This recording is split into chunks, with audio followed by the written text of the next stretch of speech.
जो मस्जिद है वह वक्फ की प्रॉपर्टी, और हमारे भारत के अंदर जो जमीन वक्फ की गई है, यानी हमारे पूर्वज ने, बादशाहों ने, मालदारों ने जो हमारे हिंदुस्तान में जो जमीन वक्फ किए हैं, पता है उनकी कितनी तादाद है, कितने एकड़ में है? 9.5 लाख एकड़ जमीन वक्फ की है भारत के अंदर। 9.5 लाख एकड़ जमीन, 9 एकड़ नहीं, 900 एकड़ नहीं, 9000 एकड़ नहीं, 9.5 लाख एकड़ जमीन वक्फ की है, यानी अल्लाह के नाम पर लोगों ने वक्फ किए हैं। इन्हीं जमीन को हड़पने के लिए, इन्हीं जमीन पर नाजायज तसल्लुत जमाने के लिए, इन्हीं जमीन पर नाजायज कब्जा करने के लिए mister prime minister mister Modi ji ने एक नया संशोधन लाने की बात कही। यानी अभी अगर आपके जिला कटिहार में कोई वक्फ की प्रॉपर्टी है तो आपके जिला कटिहार में जो वक्फ की कमेटी होगी तो उस जमीन का देखभाल करने वाला, तो वो जो वक्फ की कमेटी का हेड है, मुतवल्ली है, जो मिंबरान है वो होंगे, और वो टोटल मिंबरान मुसलमान होंगे।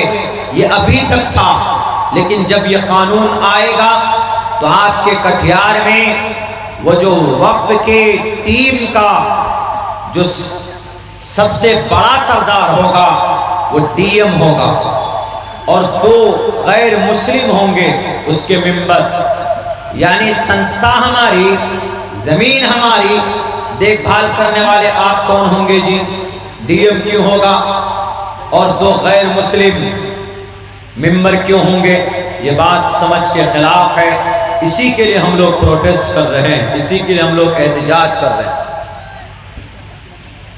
कि हमें ये कानून पसंद नहीं। जब जमीन हमारी है, आपके गांव में जो मस्जिद है, वो जिसने भी जमीन दी या देंगे, वो जमीन मस्जिद का मुतवल्ली बेच नहीं सकता है, या मस्जिद के काम के अलावा दूसरे काम में इस्तेमाल नहीं हो सकता है, क्योंकि एक चीज जब वक्त हो गई उसको नहीं बेच सकते। लेकिन mister prime minister mister Modi उसको बेचना चाहते हैं। बेचा है। मुंबई के अंदर जो सबसे बड़ा उद्योगपति है अंबानी साहब, उनकी जो डुप्लीकेट जन्नत है एंटीलिया, 4000 स्क्वायर फुट पे है, 21 करोड़, मात्र 21 करोड़। हालांकि 21 करोड़ उसके लिए कोई बड़ी रकम नहीं है। 21 करोड़ रुपए में उन्होंने वो जमीन खरीदी। जब तहकीक की गई पता ये चला कि वो वक्फ की जमीन है। वक्फ की जमीन कोई न बेच सकता है न कोई खरीद सकता। वक्फ की जमीन को सिर्फ कौम की फलाह के लिए, समाज की तरक्की के लिए, अल्लाह की इबादत के लिए, अल्लाह को राजी करने के लिए इस्तेमाल किया जा सकता, और किसी दूसरे या तीसरे मकसद के लिए नहीं हो सकता। लेकिन उसको 21 करोड़ रुपए में बेचा गया, और अभी उसका केस कोर्ट में चल रहा। एक आदमी को खुश करने के लिए कानून लाया, सोचा कि यह कानून आएगा तो उस इलाके का जो डीएम होगा वो फौरन क्लीन चिट दे देगा डुप्लीकेट की जन्नत के रखवाले को, और उसको कहा जाएगा कि भाई आज से ये जमीन आपकी है। मेरे भाइयों, वक्त की प्रॉपर्टी कोई नहीं बेच सकता। यकीनन हमारे वक्त के जिम्मेदारों से कोई ना कोई गलती हुई, और यकीनन हुई। अगर ये वक्त की प्रॉपर्टी की सही देखभाल करते लोग, इसका पैसा सही इस्तेमाल में होता, तो आज आपको आपकी मस्जिद बनाने के लिए चंदा नहीं करना पड़ता। इतना बड़ा प्रोग्राम करके, इतनी मेहनत करके, पैसा इकट्ठा करके आपको मस्जिद की तामीर के लिए इतनी कद्दोकाबिश नहीं करनी पड़ती, क्योंकि वक्त की प्रॉपर्टी की इतनी आमदनी होती, इतनी आमदनी होती कि हम मस्जिद की जमीन भी खरीदते उसमें आलीशान मस्जिद भी बनाते, उसमें मकतब भी बनाते, उसमें मदरसा भी बनाते। ये सारे काम वक्फ की प्रॉपर्टी की आमदनी से होता। आप कहेंगे कि मौलाना इतना पैसा कैसे आता? मैं आंकड़ा आपके सामने रखता हूं, पेश करता हूं।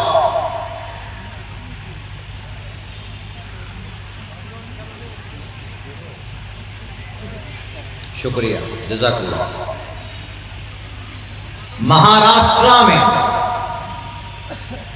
30% वहां पर 1 लाख एकड़ जमीन महाराष्ट्र में है वक्फ की।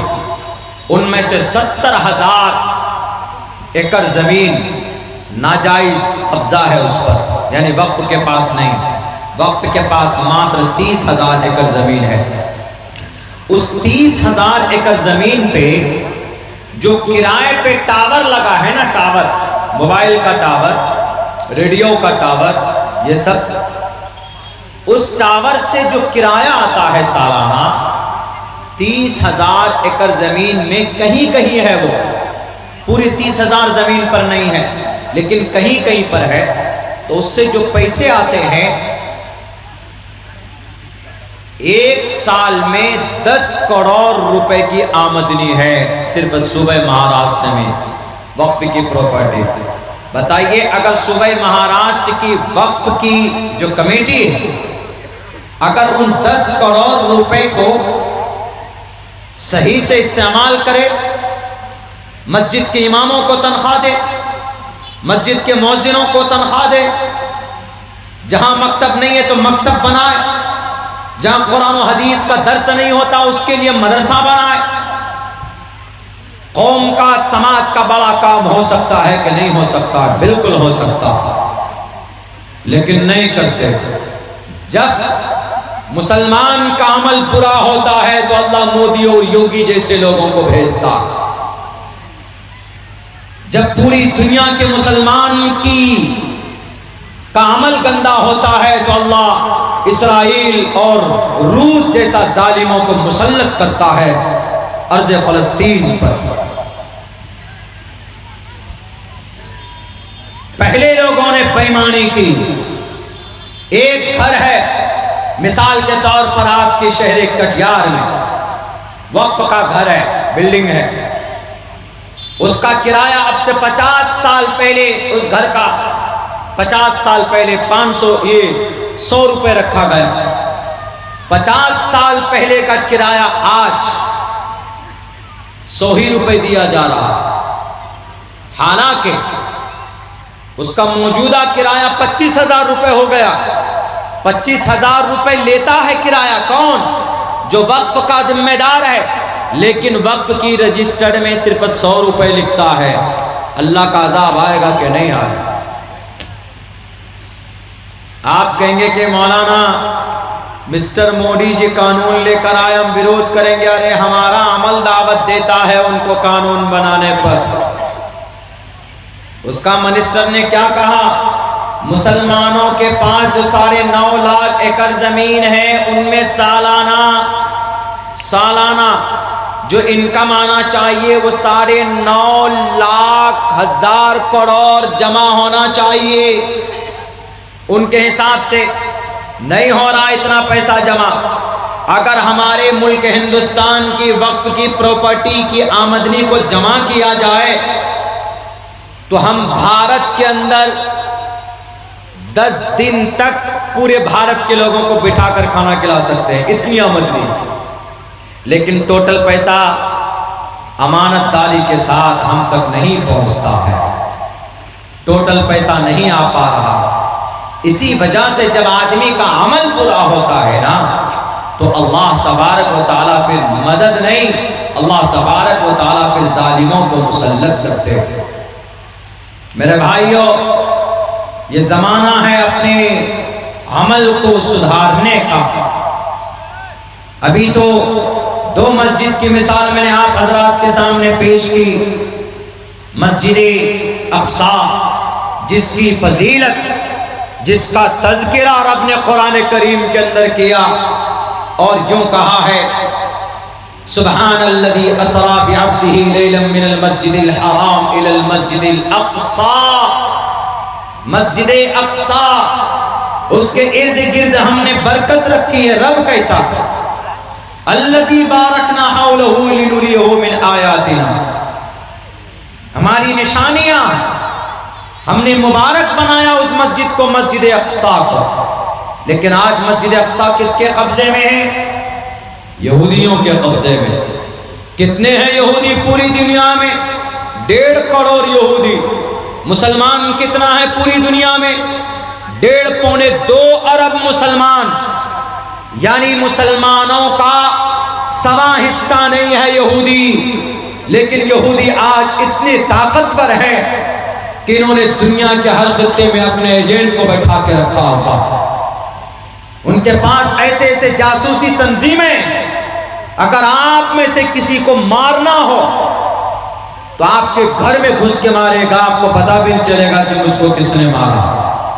ये यहूदी इतने मजबूत हो। 1967 से लेकर बैतुल मक़दिस यहूदियों के कब्जे में। अल्लाह के नबी अलैहिस्सलातु वस्सलाम ने 16 या 17 महीने उसी मस्जिद अक्सा के तरफ रुक करके आपने नमाज अदा की थी। ये वही मस्जिद अक्सा है जिसकी बुनियाद के बारे में कहा जाता है कि शुरू के अंदर 2 मस्जिद की बुनियाद हजरत आदम अलैहिस्सलाम ने रखी। एक मस्जिद हराम, दूसरी मस्जिद अक्सा। मस्जिद हराम से बुनियाद रखकर जब वो बैतुल मक़दिस मुल्क शाम की तरफ आए, मुल्क शाम की तरफ, तो बैतुल मक़दिस की बुनियाद रखी।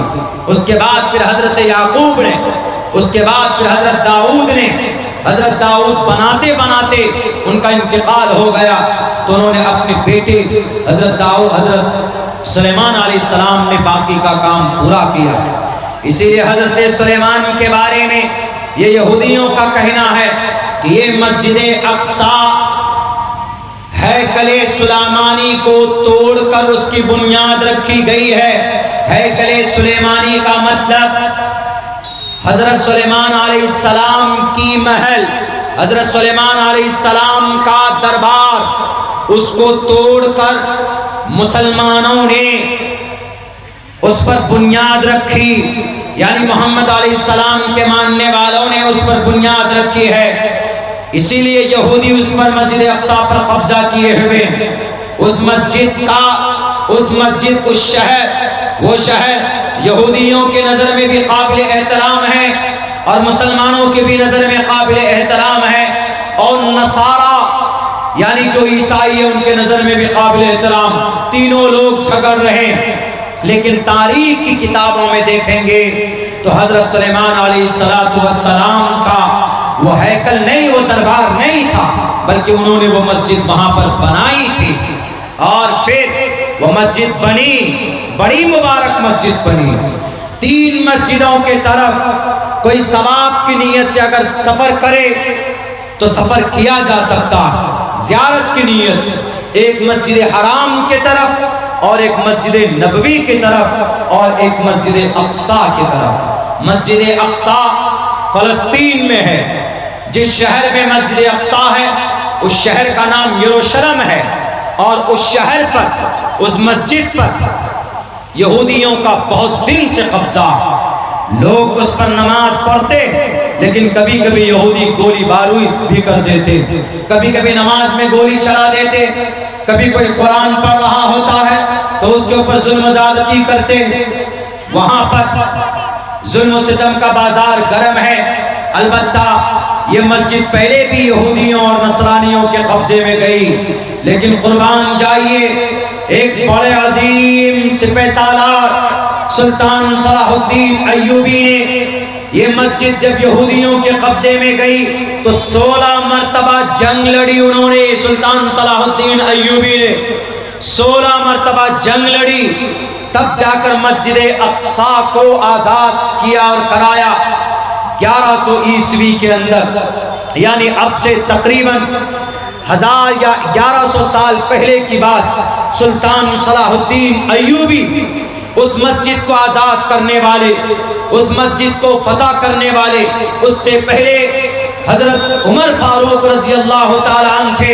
उस मस्जिद को यहूदियों के नर्ज़े से और उनके पादरी और उनके वहां उस वक्त के ईसाइयों के नलगे से छुड़ाने वाले उमर फारूक रजी अल्लाह ताला। लेकिन आज फिर यहूदियों के कब्जे में हमको नहीं लगता है कि अब शायद कोई उस मस्जिद को आबाद करा पाएगा, कोई उस मस्जिद को छुड़ा पाएगा, इसलिए कि भारत के अंदर छोटी छोटी मस्जिद पर बुलडोजर चला दिया जाता है, कोई उसकी आवाज बुलंद करने वाला नहीं होता।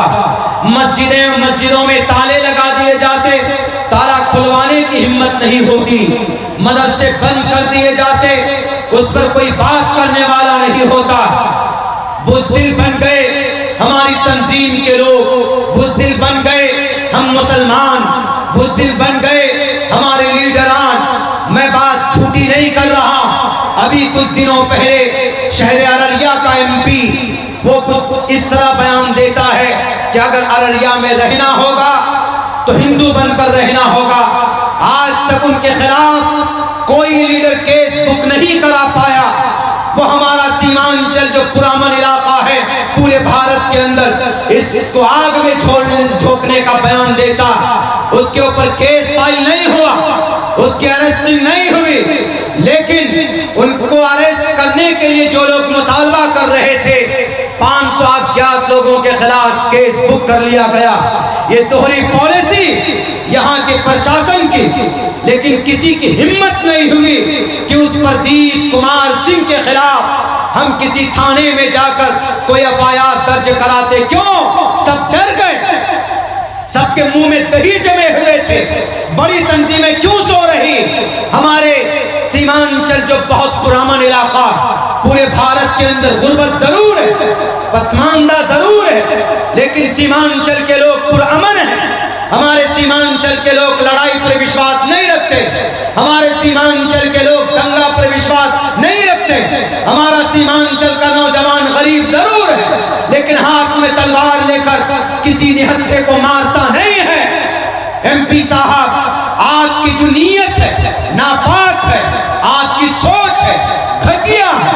आप पढ़े लिखे अगर हैं तो आपको अपने सोच पर पछतावा होना चाहिए, इसलिए कि साफ लफ्जों में श्रीमद् भगवत गीता के अंदर कहा गया कि जो आदमी गुरु ज्ञानी होगा वो किसी को तकलीफ देने के लिए कोई बात नहीं कहेगा। बहरकैफ ये तो वो है, उनको समझना है कि उन्होंने गलत कहा है कि सही कहा, यानी जो बोला है, जो गलती किया उसके ऊपर कोई अरेस्टिंग नहीं, बल्कि वाई प्रेस सिक्योरिटी दी गई है उनको। और जो बेचारा कह रहा है कि जो इस तरह का भाषण दे रहा है लड़ने और दंगा फसाद का, उसको अरेस्ट करो तो उन मासूमों को पकड़कर उनके खिलाफ एफआईआर हो रही। अररिया के डीएम साहब, एसपी साहब, आप तो कम से कम निष्पक्ष होकर जांच कीजिए और उसको कैफरे किरदार तक पहुंचाइए। वो मेंबर ऑफ पार्लियामेंट हैं तो वो सिर्फ अररिया के हिंदू भाइयों का नहीं, अररिया के अंदर जो बड़ी तादाद में अमन परस्त मुसलमान रहते हैं, आप उनके भी एमपी हैं। आपने सैलाब से सीमांचल और अररिया वालों को बचाने के लिए कौन से तरक्की के काम किए आपने महानंदा बेसिन तो बनाया नहीं, आपने कोई इंजीनियरिंग कॉलेज लेकर आया, आप कोई ट्रेनिंग कॉलेज लेकर आए, या आपने कोई बड़ा काम किया एजुकेशन के मैदान में। यहाँ से लोग मजदूरी करने दिल्ली, पंजाब, हरियाणा जाते, आपने कोई फैक्ट्री की बात की नहीं की। आपकी जुबान से जब भी निकलती है तो आग निकलती, नफरत की बात निकलती। मैं अब्दुल्ला सालिम आपकी किताबों का मैं एनालिसिस करता हूं, आज तक मेरी जुबान से किसी हिंदू भाइयों के खिलाफ कोई गलत शब्द नहीं निकले, इसलिए कि हम जानते हैं कि भाई उनका एक अकीदा है, इसीलिए किसी अपनी जुबान से किसी हिंदू को तकलीफ देना ये जायज नहीं है, न इस्लाम में जायज है, न भारत के संविधान के अंदर इनकी इजाजत। इसीलिए मैं कहता हूं कि बुज़दिल बनने की जरूरत नहीं। जो लोग उग्र हैं, जो लोग माहौल को खराब करते, उनसे अमन की गुजारिश, और जो लोग बोलकर माहौल खराब करते, लगाओ गिरिराज सिंह के हाथ में हथकड़ी। हमारे सीमांचल पुरअमन इलाके को आग में झोंकने के लिए वो रथ यात्रा निकाला हुआ। खुदा के वास्ते पुरअमन इलाका इलाका था, है, रहने दो। यहाँ के मुसलमान चंदा करके अपनी मस्जिद बनाते, अपने मदरसे चलाते, तुमसे भीख नहीं मांगते, मेहनत पसीने की कमाई से अपनी बीवी बाल बच्चों की परवरिश करते, तुम्हारे दरबार पर नहीं जाते भीख मांगने के लिए, मेहनत करना जानते हैं यहाँ के लोग। इसलिए खुदा के वास्ते इस तरह की बातें बिल्कुल नहीं होनी चाहिए। बात यहाँ चल रही थी कि चूंकि जैसे मस्जिद अक्सा जालिमों के कब्जे में है, उसको आजाद करने के लिए बड़े मुजाहिद पैदा किए, अल्लाह ने पैदा हुए। हजरत उमर फारूक का नाम सुनकर सिर्फ मस्जिद अक्सा की चाबी देने के लिए जो पादरी लोग थे वो तैयार हो गए। जब हजरत अमर बिन आस रजी अल्लाह ताला जो जर्नेल थे, जब लड़ाई हो रही थी, फलस्तीन के ऊपर जंग हो रही थी यहूदियों से मस्जिद अक्सा को आज़ाद करने के लिए, जब कुछ इलाकों को फतह कर लिया तो हजरत अमर बिन आस ने पादरी के सामने कहा कि पादरी सरेंडर करो, चाबियां मेरे हवाले करो। कहा क्यों? कहा मैं इस मुल्क का फाते हूं, मैं मस्जिद अक्सा का फाते हूं, पता करने वाला। तो पादरी हंसने लगा। वो जो जर्नेल था रूमी सल्तनत का जर्नेल, रूमी, वो हंसने लगा। उन्होंने कहा कि तुमसे तुम कभी नहीं कर सकते इसको फतह। कहा क्यों? कहा कि मेरी जो किताब है, जो मेरे पास तौरात है, उस तौरात में साफ लिखा हुआ है कि जो आदमी ये मस्जिद अक्सा को फतह करेगा उसके नाम में 3 शब्द होंगे। उसका नाम उमर होगा। उमर, तुम्हारा नाम तो अमर बिन आस है, उसका नाम उमर होगा। उमर और अमर में फर्क है। उमर में 3 वर्ड है और अमर में 4 वर्ड है। इसलिए कि अमर रा के बाद वाव भी है, इसीलिए अमर बोलते हैं। लिखने में दिखने में एक लगेगा लेकिन वाव भी होता। तो उन्होंने कहा कि मैंने तौरात में पढ़ा है कि जो मस्जिद अक्सा का फाते होगा उसका नाम उमर होगा। तुम्हारा नाम तो अमर है, इसीलिए मैं हंस रहा हूं। तुम जो बोलते हो ना कि मैं फाते हूं, तुम फाते नहीं हो। हमारे किताब के हवाले से फाते तो उमर नाम का शख्स होगा।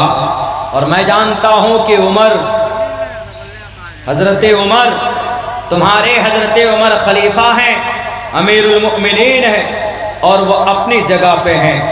हम चाबी तुमको नहीं दे सकते।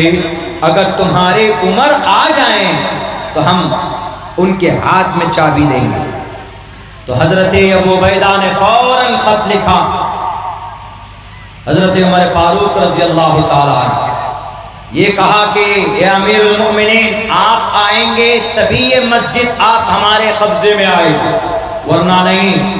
कहा कि अच्छा ठीक है, कोई बात नहीं। लंबा सफर था, आपने एक ऊंट लिया और लंबे सफर की वजह से आपने अपने एक गुलाम को लिया। बहुत मशहूर है वाकया। हजरत उमर फारूक रजी अल्लाह ताला अन्हु चले, कपड़ा वैसे ही, कपड़ा कुर्ता जो पहने हुए थे उसमें फटे हुए थे, उनके कुर्ते फटे हुए थे, फटा हुआ कुर्ता, पेबंद लगा हुआ था जगह जगह पर। आज सिलकर कोई कुर्ता या कोई कपड़ा पहनना चाहता है, कोई नहीं पहनना चाहता, कहेगा कि इज्जत का पालूदा निकल जाएगा।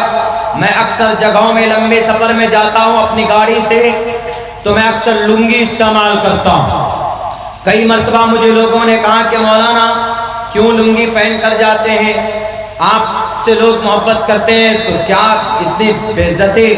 मैं यही कहता हूँ कि आदमी की पहचान कपड़ों से नहीं होती। मुझे जिसको पहचानना होगा मेरी शक्ल से पहचान लेगा। और मुझे जो इज्जत मिली है, अल्लाह तबारक व तआला के कुरान और हदीस की बातें करता हूँ, शरीयत की बात करता हूँ, तो उससे अल्लाह तबारक व तआला ने लोगों के बीच में तारुफ कराया है। मेरा ताल्लुक इससे नहीं है कि मैंने पैजामा पहन के रखा हुआ है कि नहीं है, मेरी इज्जत का ताल्लुक उससे नहीं है। तो उमर फारूक रज़ी अल्लाह ताला अन्हु वैसे ही बहुत कोई खास कपड़ा नहीं, ऊंट पर बैठे और उनके पास जो गुलाम था उस गुलाम से यूं भी कहा, उमर फारूक ने, कि मेरे गुलाम, तुम ये मत समझना कि मैं अमीरुल मोमिनीन हूं तो ऊंट पर बैठकर चलूंगा, तुम पैदल चलोगे, ऐसा नहीं है।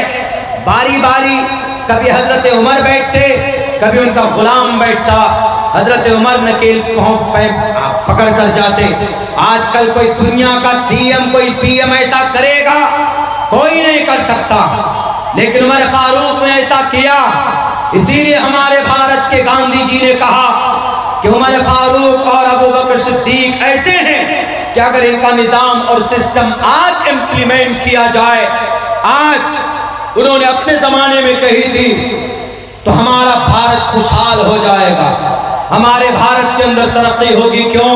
क्योंकि वो इतने बड़े ओहदे पर होने के बावजूद भी वो कौम और समाज के लिए बहुत ज्यादा मेहनत करते थे, कौम और समाज के लिए हमेशा फिक्रमंद रहते थे।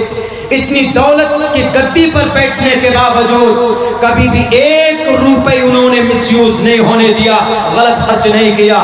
जैसे आजकल का नेता गद्दी पे बैठेगा तो कौम के लिए जो पैसा आएगा तो उस कौम के पैसों को भी लूटेगा, जो माइनॉरिटीज के लिए जो फंड आएगा वो भी लूटेगा। सीमांचल के अंदर अभी सैलाब आया, ज्यादा से ज्यादा एक ब्लॉक में 200-300 लोगों के 7,000 रुपए ये भीख दे रहे हैं। आप भीख, बिहार के सीएम साहब वापस कर लो। 7,000 रुपए का तो हमारे शेरशाहबादी बिरादरी के लोग मटन खा जाते हैं। 7,000 रुपए का एक हफ्ते, 1 महीने के अंदर नहीं चाहिए आपकी ये भीख, आपको देना ही था तो एक किसान को कम से कम 50,000 रुपए का मुआवजा देते, जिनके धान खत्म हो गए, जो यहाँ की बेसिक फसल जो सैलाब में तबाह हो गए, जलकर और गलकर खत्म हो गए। उमर फारूक रज़ी अल्लाह ताला अन्हु हकदारों तक पहुंचाया करते थे। और उन्होंने कहा, कितनी सादगी थी। जब वो पहुंचे, करीब पहुंचे हैं, तो हजरत अबू उबैदा आए और एक बढ़िया सा जोड़ा लेकर आए, शेरवानी जुब्बा खुब्बा लेकर के आए। तो उन्होंने कहा कि अमीरुल मोमिनीन, यहाँ लोग चूंकि मुअद्दब हैं, ईसाई हैं, यहूदी है कुछ, और वो लोग अच्छे कपड़े पहनते हैं, उनके बीच में जाएंगे आप इस हालत में तो थोड़ी इंसल्ट ही होगी, हमारा इंसल्ट होगा, इसलिए अच्छे कपड़े पहनिए। तो उस वक्त उमर फारूक ने क्या जवाब दिया? आजकल कोई नहीं देता। उन्होंने कहा कि अल्लाह ने हमें इस्लाम के जरिए इज्जत दी है, हमें कपड़ों से इज्जत नहीं मिली। फौरन आपने पहना, उठाकर फेंक दिया, फिर वही कपड़े पहने। जब चले गए सामने जो वो लोग थे, पादरी लोग, उन्होंने सोचा आगे पीछे बॉडीगार्ड, Y+Z+ सिक्योरिटी, जैसे आज के जमाने में, यानी आगे भी लोग पीछे भी लोग होंगे, बीच में अमीरुल मोमिनीन होंगे, पूरा लाव लश्कर लेकर आएंगे। वो यही समझ रहे थे। नाम पढ़ा था, कैफियत क्या होगी, हालत नहीं पड़ी थी अपनी किताब में उन्होंने। तो उन्होंने देखा कि अरे बहुत सीधे सादे कपड़े पहने हुए चले आ रहे अपने दोस्तों के बीच में। देखकर मुतासिर हुए, ये वही उमर हैं जिनकी हुकूमत 22 लाख मुरब्बा मील के इलाके में, ये वही उमर हैं जिन्होंने ईरान और फारस को, कैसर और किसरा के तख्ते को पलट कर रख दिया। ये वही उमर है जिनको देखकर शैतान अपना रास्ता बदल लेता। ये वही उमर है जिनके मंशा के मुताबिक अल्लाह ने आसमान से जमीन पर कुरान करीम की आयतें उतारी। ये वही उमर है। देखकर इतना मुतासिर हुआ, जब करीब आए तो उन्होंने कहा कि या अमीरुल मोमिनीन, आप ही हैं, लीजिए ये चाबी बैतुल मक़दिस की, ये चाबी आपके कब्जे में है। लीजिए, हमने किले की चाबी आपको दे दी है, अब आप लीजिए, आज से बैतुल मक़दिस आपका।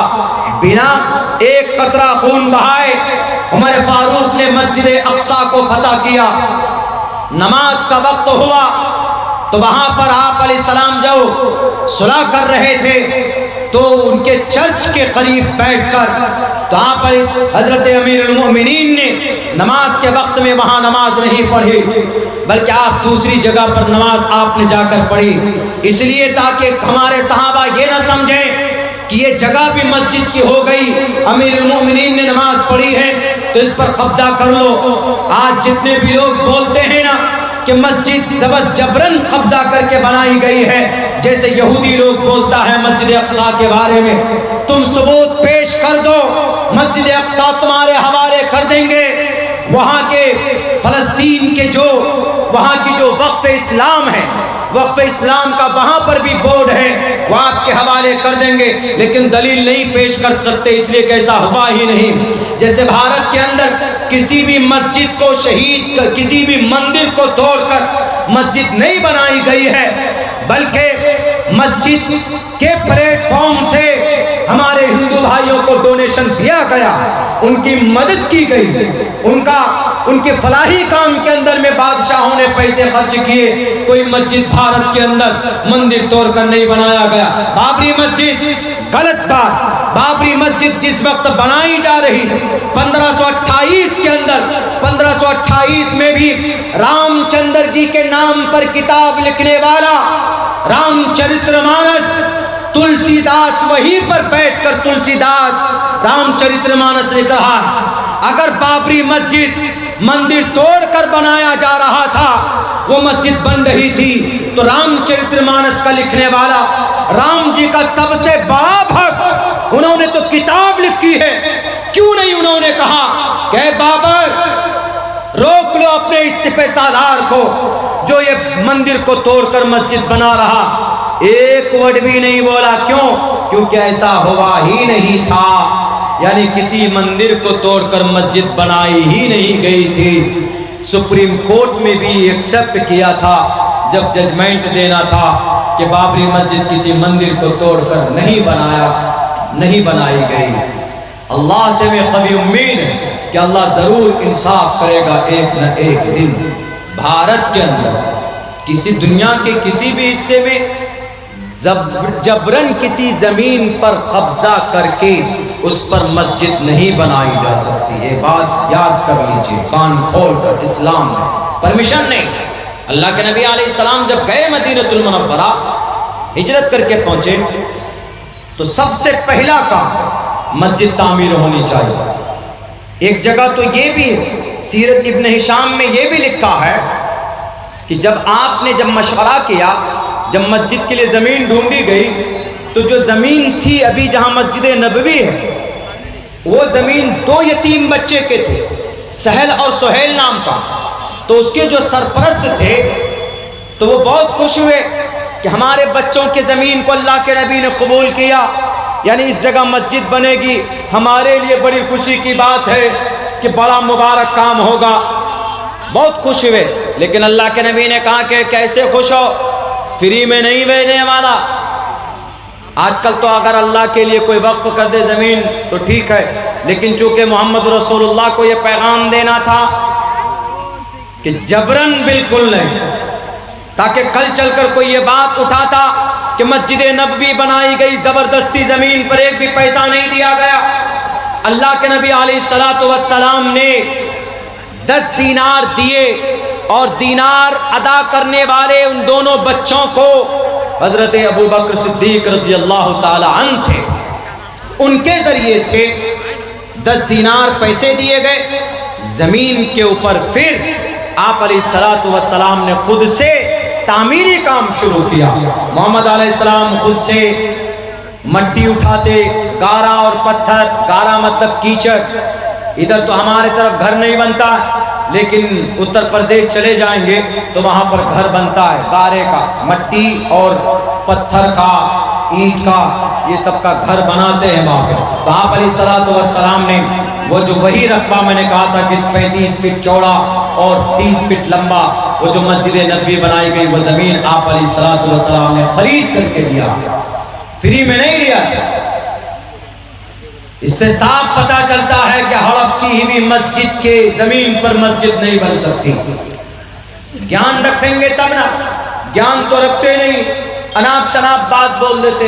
ये हमारे नबी के बारे में, आप अलैहिस्सलातु वस्सलाम के बारे में अभी क्या बात चल रही है, ये महाराष्ट्र के एक रामगिरी महाराज, उन्होंने कहा कि मोहम्मद अलैहिस्सलाम तो अलायाज़ु बिल्लाह, जब तुम्हारे मोहम्मद अलैहिस्सलाम ऐसे हैं तो तुम मुसलमान कैसे हो गए।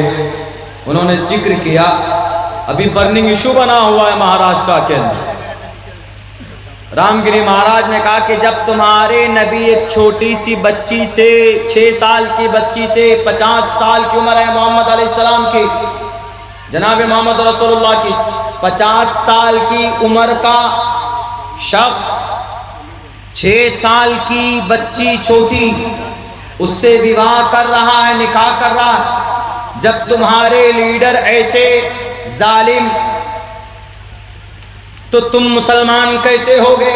ये उन्होंने भाषण दिया। अभी 1-2 महीना पहले की बात है, जिनकी अरेस्टिंग के लिए इम्तियाज जलील साहब जो मजलिस इत्तेहादुल मुस्लिमीन के MP थे, तो वो 17,000 गाड़ी लेकर गए प्रोटेस्ट में कि उनको पकड़ो। फिर पता है क्या हुआ, इसी पर नहीं बस हुआ, अगर मैं मंच से कुछ बोल दूं, कोई टोपी दाढ़ी वाला 1-2 बात इधर उधर की बोल दे तो फौरन जेल।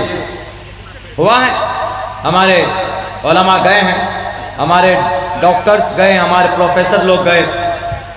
वो रामगिरी महाराज ने इतना बड़ा भाषण दिया, तो CM क्या कहता है, CM महाराष्ट्र का, वहां का CM ये कहता है, जो लोग सोशल मीडिया में देखे होंगे उनको तो पता है, जो लोग सोशल मीडिया आप लोग नहीं है तो आप लोगों को बता रहा हूं। उन्होंने ये कहा, CM ने यह कहा कि हमारे धर्म गुरु को कोई हाथ नहीं लगा सकता है। ये स्टेटमेंट था उनका, CM। अरे तुम्हारा धर्म गुरु है ही नहीं, वो तुम्हारा जाहिल गुरु है, इसलिए कि उस गुरु को नॉलेज ही नहीं है। जब उससे इंटरव्यू लिया गया, उससे कहा गया कि जरा आप बताइए गुरुजी, आपने इतनी बड़ी बात कैसे कह दी, इतनी गलत बात। तो पता गुरुजी ने क्या कहा, गुरुजी ने कहा कि नहीं, मैंने गलत बात नहीं कही, मैंने वो बात कही जो मुसलमानों की किताब में है, उनकी हदीस की किताब में है, उनकी सीरत की किताब में है, उनकी हिस्ट्री की किताब में है। ये बात बिल्कुल सही है, बात तो सही कही, लेकिन उसको गलत माने में लेकर बोला, गलत माने में लेकर बोला। क्या आप अलैहिस्सलाम ने 6 साल की उम्र में अम्मा आयशा से निकाह किया है और 9 साल की उम्र में आपकी रुखसती भी अम्मा आयशा को बीवी बनाकर लेकर गए। ये है मोतबर रिवायात में यही है। लेकिन आप अलैहिस्सलाम की उम्र 50 साल है, बीवी 9 साल की। हाउ इज इट पॉसिबल, कैसे मुमकिन हो गया। तो उनको एतराज इसी बात पे है। तो हमने उनको कहा, जवाब दिया सोशल मीडिया के प्लेटफॉर्म से, हमने कहा कि वो गुरुजी धार्मिक गुरुजी नहीं है, वो नफरती गुरु है। जो आदमी धार्मिक होगा, जो आदमी नॉलेजफुल होगा, जिस आदमी को ज्ञान होगा, वो कभी भी किसी की धर्म की बात को लेकर उसको जलील और रुस्वा नहीं करेगा। उसको अगर समझाएगा भी तो मुहज्जब अंदाज में, मुस्बत अंदाज में। लेकिन यही बात उनके किताब में अगर हो तो हमने कहा कि हमारे नबी के ऊपर थूकने से पहले गुरुजी अपनी किताब में देख लीजिए, आपकी किताब में भी है, त्रिशदशो दशवर्षा भार्गो विंदेन नग्निकाम एकविंशति वर्षा वा सप्रा वर्षा वाप्नुयात्। 30 बरस का मर्द 10 वर्षा 10 वर्ष की लड़की से विवाह कर सकता है, ऐसी लड़की से जिसको है इसका खून ना आया हो, यानी उसको माहवारी ना आई हो। और भी नीचे आइए, नीचे वाले लाइन में लिखा है एकविंशति, एकविंशति 21 को बोलते, एका दशा 11 को बोलते, द्वे दशा 12 को, त्रियोदशा 13 को, चतुर्दशा 14 को, पंचादशा 15 को, षोडशा 16 को, सप्तादशा 17 को, अष्टोदशा 18 को, नवदशा 19 को और विंशति 20 को, इसी विंशति 20 के साथ एक लगाइए। संस्कृत में एक को एकम बोलते हैं। एकादश, एक विंशति, एक त्रियोशति, एक चतुर्शति, एक पंचाशति, 51, ऐसे जाएगा। ये संस्कृत के गिनती है, ऐसी गिनते संस्कृत में। एकविंशति वर्षा, 21 बरस का मर्द लड़का, वासप्रा 7 साल की बच्ची से विवाह कर सकता है। कहां लिखा है? महाभारत का यह मंत्र है, महाभारत में लिखा है। आपको अगर नबी की जात पर एतराज है कि 6 साल की उम्र की बच्ची से विवाह कैसे किया, 9 साल की उम्र की रुखसती में बीवी बनाए, तो महाभारत के इस मंत्र में भी होना चाहिए। यहां पर भी तो वही बात है ना कि 30 बरस का मर्द, 10 वर्षा 10 साल की बच्ची भी तो नाबालिग होती है ना। भारत के अंदर में बच्ची कब बालिग होती? लड़की इस्लाम की नजर में 12 साल की उम्र में, भारत के कानून में 18 साल की उम्र में। लड़का कब बालिग होता है? 14 साल की उम्र के बाद, इस्लाम की नजर में, शरीयत में। लेकिन भारत के संविधान में 21 साल के बाद। लेकिन आजकल का लड़का तो 10 साल में बालिग हो जाता है, मोबाइल लेके, मोबाइल देख करके वो टाइम से पहले बालिग हो जाते हैं। उल्टी सीधी हरकतें करते, फिर शादी उसके माँ बाप करा के नहीं देते तो चुपचाप अपनी सेटिंग को लेकर भाग जाते और जाकर किसी कोर्ट में शादी कर लेते। माँ बाप कहाँ जी? पता नहीं। माँ बाप से भी बगावत कर कर जाके शादी कर लेते। और समाज की बेटियां भी ऐसी कर रही, हमारी समाज की लड़कियां। इस ताल्लुक से बहुत बातें होती भी आ रही हैं और लोग करते। मैं इतना कहूंगा, वक्त से पहले बालिग मत हो, बहुत खतरा है औरत के लिए, लड़की के लिए भी, लड़के के लिए। पहली बात तो तुमको एक नशा, एक हवस के चक्कर में इतने बड़े बड़े गुनाह हो जाते हैं, जिंदगी खराब हो जाती। नेपाल की एक लड़की है, बेंगलोर के अंदर नौकरी करती, शादीशुदा लड़की, औरत, ज्यादा उम्र की नहीं, अपने शौहर को छोड़कर अपने बॉयफ्रेंड के साथ रहती। बॉयफ्रेंड मतलब लड़का दोस्त। हवस पूरा हुआ, 60 टुकड़े करके फ्रिज के अंदर उसको डाला, 60 टुकड़े करके फ्रिज के अंदर डाला। 19 दिन के बाद उसकी लाश मिली, जब बदबू हो रही थी। और मारने वाला लड़का उड़ीसा का था और मारने वाला लड़का लड़की का बॉयफ्रेंड, दोस्त, जिसके लिए बोलते थे you are my life, you are my rajkumar. वो भी बोलता होगा तुम हमारी जिंदगी की सब कुछ, इस तरह के डायलॉग। दिलफेक आशिक इसी को बोलते हैं, दिलफेक आशिक, जिंदगी तबाह बर्बाद करने वाले ये जालिम। बैरक है, ये कभी नहीं होना चाहिए। किसी पर एतराज कीजिए मुहज़्ज़ब अंदाज में। जो बात अल्लाह के नबी अलैहिस्सलातु वस्सलाम की जीवनी में है, तो आप अलैहिस्सलातु वस्सलाम की जीवनी में बात गलत नहीं है, क्योंकि अम्मा आयशा सिद्दीक़ा से निकाह हज़रत अबू बकर सिद्दीक़ ने कराया। और अल्लाह के नबी ने 9 साल की उम्र में जो रुखसती की है, अम्मा आयशा की रुखसती हुई है। 9 साल की उम्र में अम्मा आयशा बालिगा हो गई थी। अरब कंट्री के अंदर वहाँ की आबो हवा गर्म है, वहाँ 9-10 साल की उम्र में बच्चियाँ बालिग हो जाती है, इसमें कोई शक नहीं है। इसलिए इस पर कोई एतराज नहीं होना चाहिए। रामगिरी महाराज साहब, आपको अगर ये एतराज हो कि नबी ने 11 शादियां क्यों की, नबी ने 11 शादियां की है, आपके तरफ ब्रह्मचारी नहीं बने हैं, अंदर खाने सब काम करते हैं, पता है।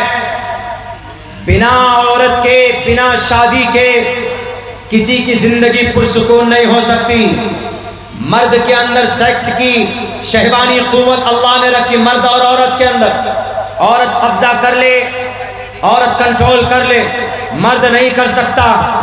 शहवत जिसको सेक्स बोलते, ये अल्लाह की तरफ से, ये मर्द जल्दी कंट्रोल अगर कर ले, यानी जिसकी इस कुव्वत को, इस इच्छा को पूरा करने के लिए अल्लाह तबारक व तआला ने एक निज़ाम रखा है किसका? शादी का।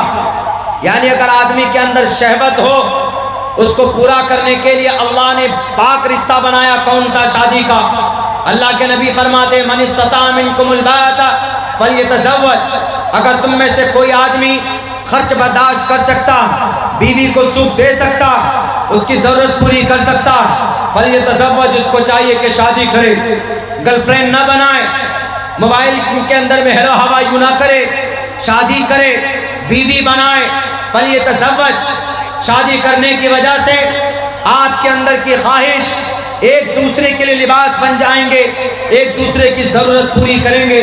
फ़इन्नहु अग़ज़्ज़ु लिलबसरी व अहसनु लिलफ़रज व मन लम यस्तति फ़अलैहि बिस्सौम, और अगर किसी के अंदर ताकत नहीं है, घर नहीं है, पैसा नहीं, लेकिन शहवानी कुव्वत है, तो वो क्या करेगा? बीवी भी नहीं बना सकता, वो शादी नहीं कर सकता, क्योंकि ही हैज़ नो मनी, उसके पास पैसे नहीं है। तो जनाब मोहम्मद रसूलुल्लाह फरमाते हैं फ़अलैहि बिस्सौम, तो उसके ऊपर रोजा जरूरी। वो रोजा रखेगा तो रोजे की वजह से शहवानी कुव्वत कम होती। लाओ कोई ऐसी मिसाल, कोई डॉक्टर की गोली नहीं दिखा सकते जो सेक्स को कम करने वाली, जो सेक्स की भूख को कोई कम करे, नहीं दिखा सकते। हमारे नबी के दामन में आना होगा रामगिरी महाराज साहब। इतनी बड़ी बात हमारे नबी कह रहे हैं, आप तो लोगों को वरगलाते। हमारे नबी के पैगाम से समाज के अंदर में तरक्की होती है। ये पैगाम सिर्फ हदीस में नहीं है, ये पैगाम आपके मनुस्मृति में भी है। यथा वायुं समाश्रिते सर्वजीवन्ते जन्तवा तथाग्रस्तामाश्रिते इतारा वर्तते इतारा शरामा। ए नौजवानों, जिस तरह जिंदगी के लिए हवा जरूरी है, वैसे ही लाइफ के लिए शादी जरूरी। Having a happy life in the form of wife, बीवी के जरिए से ही खुशहाल जिंदगी हो सकती है और समाज का निर्माण हो सकता। बैरक है। तो हमने ये कहा कि गलत फहमी की बुनियाद पर मुजरिम बना दिया गया इस कौम को, हमारी मस्जिद को, हमारी नबी की सीरत और सुन्नत को जुर्म के तमाम तर आरोप लगा दिए गए। वक्त चूंकि अभी कुछ दिनों पहले जो मुझे चोट लगी है, उसकी वजह से ज़्यादा देर तक नहीं बैठ सकते, गर्दन में दर्द होती है। मैं गुजारिश करूंगा कि अगले जो वक्ता हैं आप उनको बुलाइए, उनके आने तक जब तक मैं बोलता हूँ थोड़ी देर और उनके आने तक मैं बात करता हूँ, क्योंकि मेरी गर्दन के अंदर में थोड़ी प्रॉब्लम है। तो मेरे भाइयों, आज हमारी ही यकीनन आमाल बद का नतीजा है कि आज फ़लस्तीन के अंदर, गज़ा के अंदर, अभी तो लबनान के अंदर, अभी कुछ दिनों से ईरान के अंदर हमले हो रहे हैं। हमारा रिश्ता मस्जिद से मजबूत नहीं हो रहा, हमारा रिश्ता अल्लाह से करीब नहीं हो रहा। आखिर क्या वजह है कि हम कलमा पढ़ते हैं, हम नमाज भी पढ़ते हैं, लेकिन हमारी नमाजों के अंदर इतनी क़ुव्वत नहीं होती कि जिससे हम अपनी ज़रूरत अल्लाह के सामने पेश करें तो अल्लाह तबारक व तआला हमारी उस परेशानी का समाधान करे। आज हम नमाज पढ़ते, मस्जिद में जाते, लेकिन नमाज जिस सिफत के साथ होनी चाहिए, क्या उस सिफत के साथ नमाज होती? अल्लाह का कुरान तो साफ लफ्जों में कहता है इन्नस्सलात तन्हा अनिल फ़हशाइ वल मुनकर, बेशक नमाज बेहयाई बुरी बातों से रोकती है।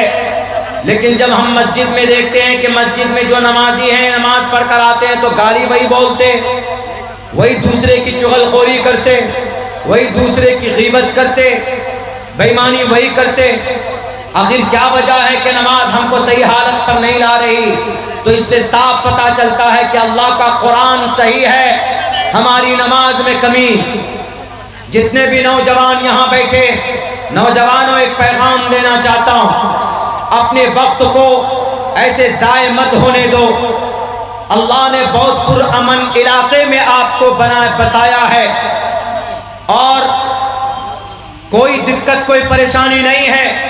पूछिए गजा पट्टी के मासूम नौजवानों से, एक घर के अंदर 5-5, 6-6 जवान हट्टे कट्टे बेटे थे, लेकिन आज DX और बम के बारूद बनकर रह गए वो बच्चे। आज जो इस्राइल को नाक के बल किसी ने झुकाया है, तो नौजवानों की ताकत ने झुकाया है फलस्तीन के अंदर, सरजमीन गजा पट्टी के अंदर। वो नौजवान हैं जो हमेशा ये कहते हैं हस्बुनल्लाह, हमें अल्लाह काफी है। वो भी तो जवान हैं और हम भी जवान हैं। हमारी और उनकी जवानी में क्या फर्क है? वो हमेशा नमाज के पाबंद रहते। सिर्फ 5000 नौजवान हैं। इस्राइल से लड़ने वाले कितने? सिर्फ 5000। उस तंजीम का नाम अल हमास। उन 5000 नौजवानों में 3500 हाफिज कुरान हैं। 3500। बताइए, अगर आपको सहाबा की झलक देखना हो, वैसा ईमान देखना हो, तो चले जाइए गजा पट्टी के उन मुसलमानों जो बचे हुए उनको देखिए। पूरा शहर बर्बाद कर दिया गया, पूरा शहर। गजा पट्टी कोई बहुत बड़ा शहर नहीं है। गजा पट्टी 40 किलोमीटर लंबा है, 12 किलोमीटर चौड़ा, एक जगह सिर्फ 6 किलोमीटर चौड़ा है। उसी के अंदर 40 लाख लोग रहते हैं। उस गजा पट्टी का एक इलाका समंदर से घिरा हुआ, 3 हिस्सा उसका 2 हिस्सा इस्राइल से घिरा हुआ है, एक हिस्सा मिस्र से घिरा हुआ। वो बेचारे समंदर में जाएं तो डूबते, इस्राइल में जा नहीं सकते। पता है क्यों? बड़ी बड़ी दीवार खड़ी कर दी बॉर्डर पर इस्राइल कि ये इस्राइली इधर ना, ये गजा पट्टी के फलस्तीनी इधर ना। इतना बड़ा जुल्म हो रहा। इसीलिए वहां के नौजवानों ने और वहां के मुसलमानों ने यह तय किया, ये उन्होंने अहद कर लिया, अज़म कर लिया, अब जो हो देखा जाए। दुनिया की सबसे ज्यादा डिफेंस सिस्टम इस्राइल में है। छोटा सा मुल्क है, छोटा सा, बहुत पिद्दा सा, बहुत बड़ी आबादी भी नहीं है, लेकिन इतना ताकत बनाया, इतना ताकत उन्होंने बना रखा है कि कोई भी उनसे करीब नहीं हो रहा उनके मुकाबले के लिए। क्यों? उनके पास आयरन डोम है।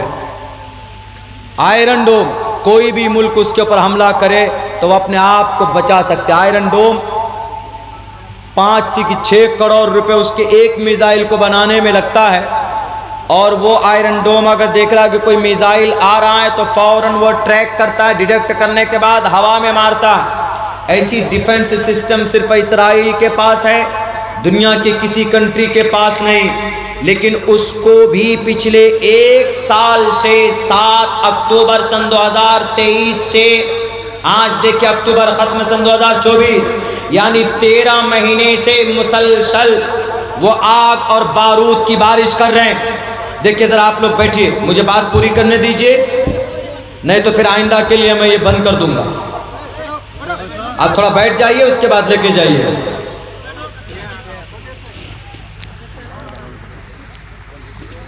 इसीलिए मैं कहता हूं कि नौजवानों, ये वक्त है, कीमती वक्त है आपके लिए।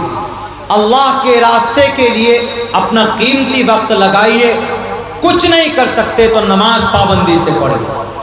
कुरान नहीं पढ़ना जानते हैं तो कुरान सीखने जाइए। 38,000 हाफिज कुरान बने पिछले 1 साल में। कहां? गजा पट्टी में 38,000 हाफिज कुरान, यानी बम बारूद की बरसात में आ गए। कोई आ गए? हाँ, बस अपनी बात 2 मिनट में करते। 38,000 हाफिज कुरान। यहां हम मदरसे में बैठकर नहीं बना पाते, हमारे बच्चे नहीं बन पाते, वहां कैंपों में 38,000 बच्चे हाफिज कुरान बने। इसीलिए नौजवानों, अगर आप सुधर जाओ तो समाज सुधर जाए, मुआशरा सुधर जाए। बहुत बहुत शुक्रिया।